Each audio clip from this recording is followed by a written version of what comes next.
Fala pessoal, satisfação poder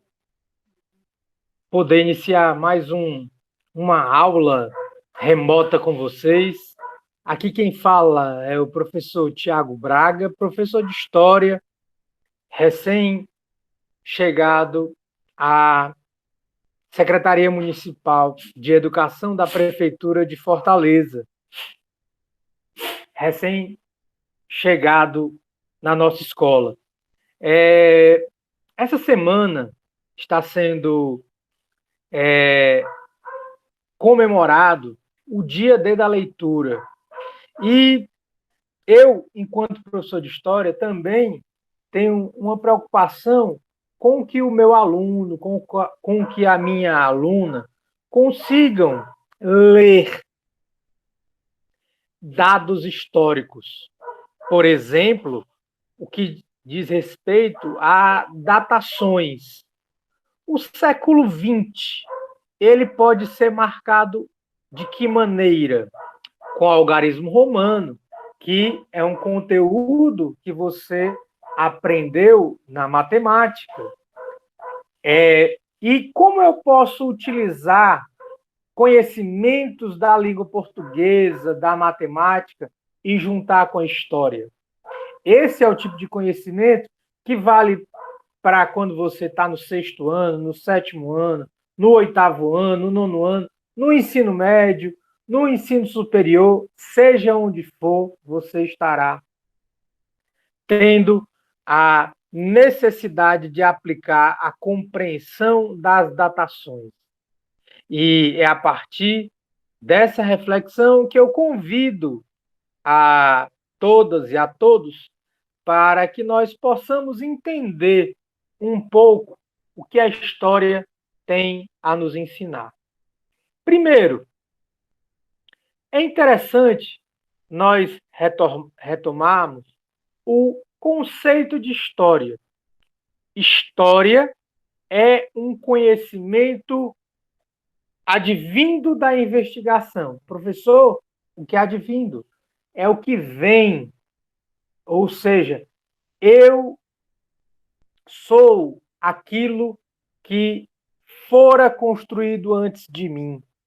Então, se hoje você mora onde mora, hoje você é quem você é, muito diz respeito a pessoas que são anteriores a você, os seus pais, os seus avós, os seus bisavós. Então, a história também ela tem essa preocupação de ser um conhecimento advindo da investigação. Nada do que nós estudamos na história é algo dado, algo claro, algo explícito. É algo que eu preciso investigar. Eu preciso ter aquele olhar mais cuidadoso. E por isso que história também é considerado ciência. E é a ciência que estuda o ser humano e a sua ação no tempo e também no espaço.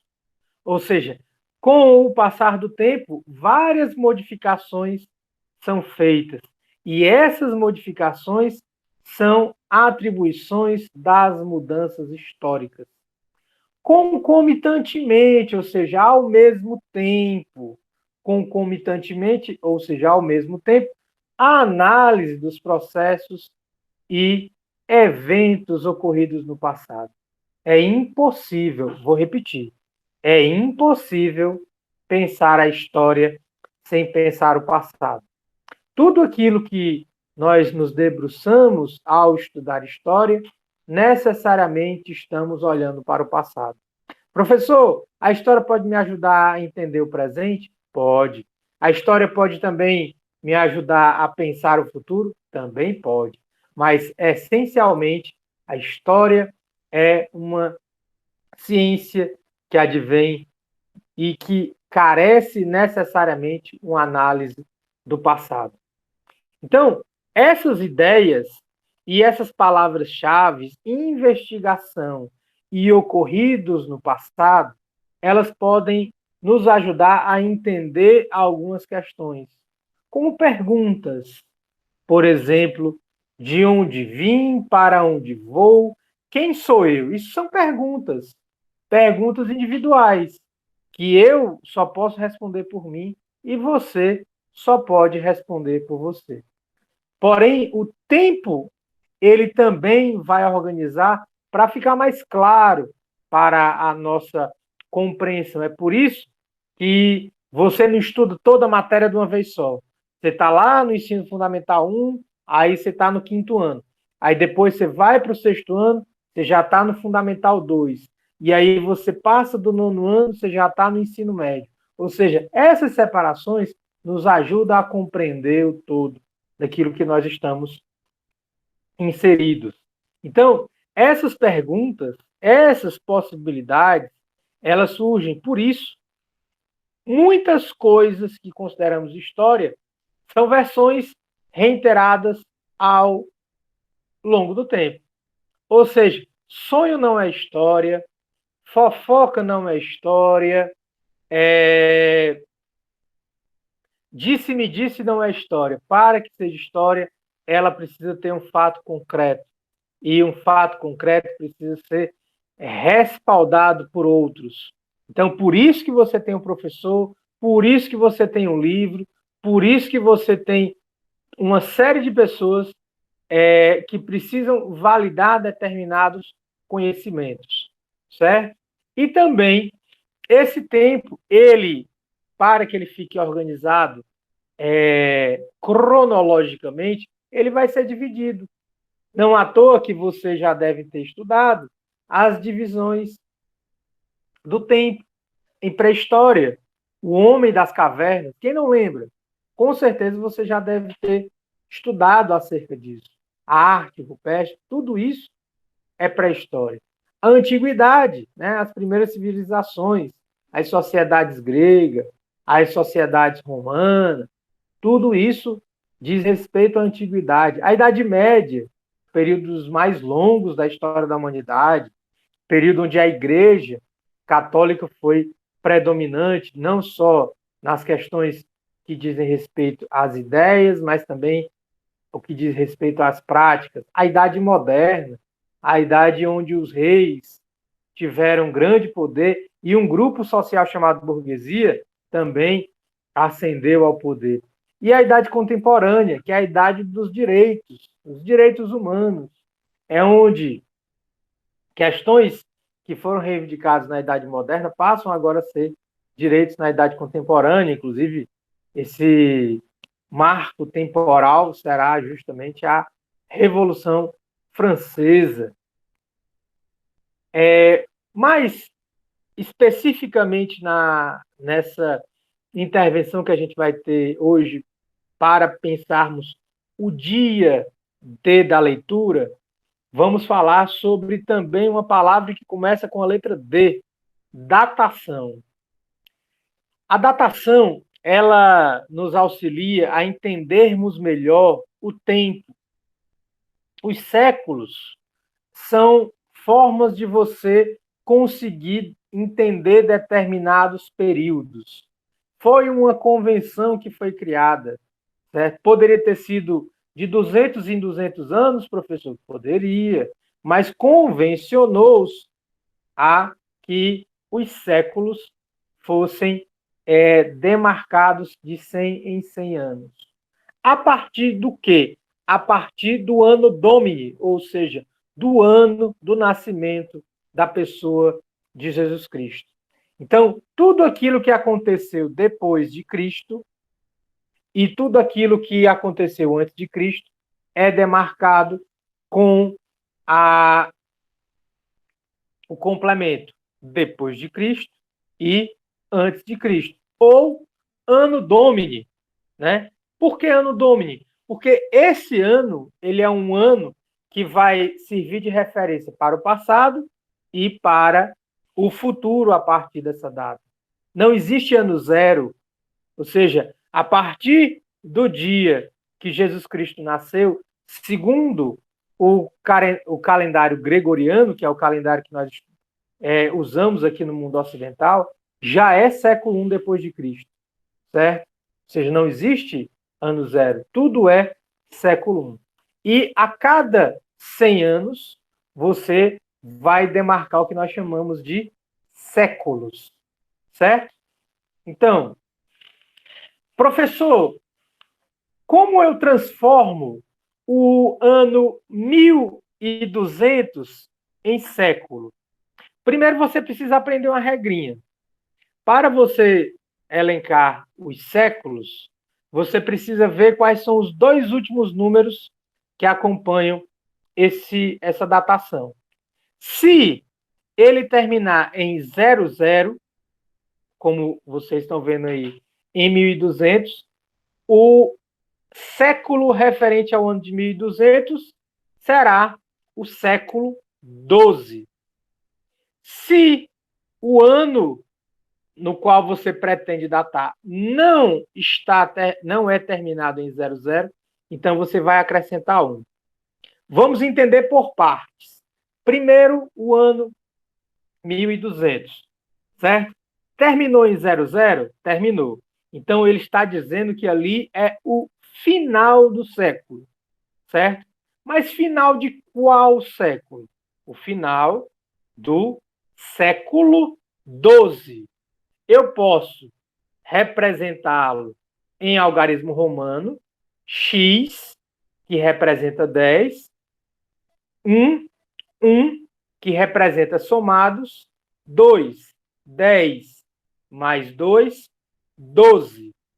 Tio, eu ainda estou inseguro no número romano. Eu posso datar com algarismo indo-arábico? Pode, sem problema. Eu quero que nesse momento você aprenda, entenda como deve ser feito essa datação, certo? Então, ano 1200 necessariamente será século 12, seguindo essa regra na qual já explicamos vocês. Vamos tentar entender uma outra data, por exemplo, que não termina com 00. Ano 987. 987. Os dois últimos algarismos terminam em 00? Não, professor. Então, qual a regra eu devo aplicar? Se não termina em 00, eu acrescento 1 no primeiro algarismo. O primeiro algarismo é 9 mais 1. 9 mais 1, professor, é 10. Então, é século 10 ou apenas 10. Certo? Vamos tentar ver se a gente aprendeu. Aqui, eu coloquei alguns períodos que dizem respeito ao ano de 1587, 1952, 1700, ano 600, ano 24, ano 1757 e ano 1203, como também 1795, 345 e ano 2480. Eu gostaria que vocês também tentassem responder esses itens. E, inclusive, que você que está vendo o vídeo, você dá uma pausa no vídeo, tenta ver se você consegue acertar a partir desses exemplos que eu dei. E aí, depois desse tempo que eu falei que vocês vão dar a pausa, eu vou dar o gabarito. E aí, depois você me manda a foto de se você acertou ou não esses itens, certo? Então, fica aqui a sugestão de vocês responderem esses itens e, junto com eles, vocês vão me enviar a resolução dessa tarefa. Então, para quem vai resolver, dá pausa agora e depois que você terminar, você despausa e você terá o resultado. E aí você vai conseguir identificar se você acertou ou não. Então, pausa. Pronto. Então, imaginando que vocês já resolveram, e agora vocês querem saber se vocês erraram ou acertaram, eu vou compartilhar com vocês o gabarito desse pequeno exercício acerca das datações. Exercício fundamental para que vocês possam entender o todo do tempo e como entendemos essa cronologia na história. Ok? Então, está na tela. 1587, século 16, ou seja, não termina em 00, acrescenta 1 nos dois primeiros algarismos. 1952, não termina em 00, acrescenta 1 nos dois primeiros algarismos, século 20. 1700, opa, terminou em 00. Então eu acrescento alguma coisa? Não acrescento nada. Apenas preservo os dois primeiros algarismos e repito, século 17. Ano 600, terminou em 00. Ah, professor, e como é que fica? Você preserva o primeiro número, 6, ponto final.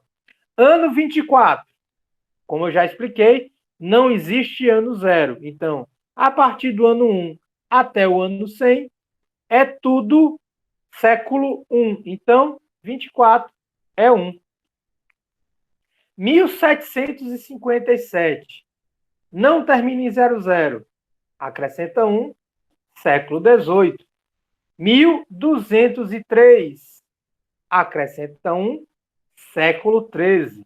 1795, acrescenta 1, século 18. 345, professor, não termina em 00. Então, você acrescenta 1 no primeiro algarismo, número 4. E o ano 2480. Professor, a gente ainda não chegou, a gente está em 2021. Eu sei. Por isso que, usando esse exercício, não tem problema. Ano 2480, não termina em 00, acrescenta 1, século 25. Ah, vai demorar muito. Vai. Mas isso aqui é só um exercício, pessoal.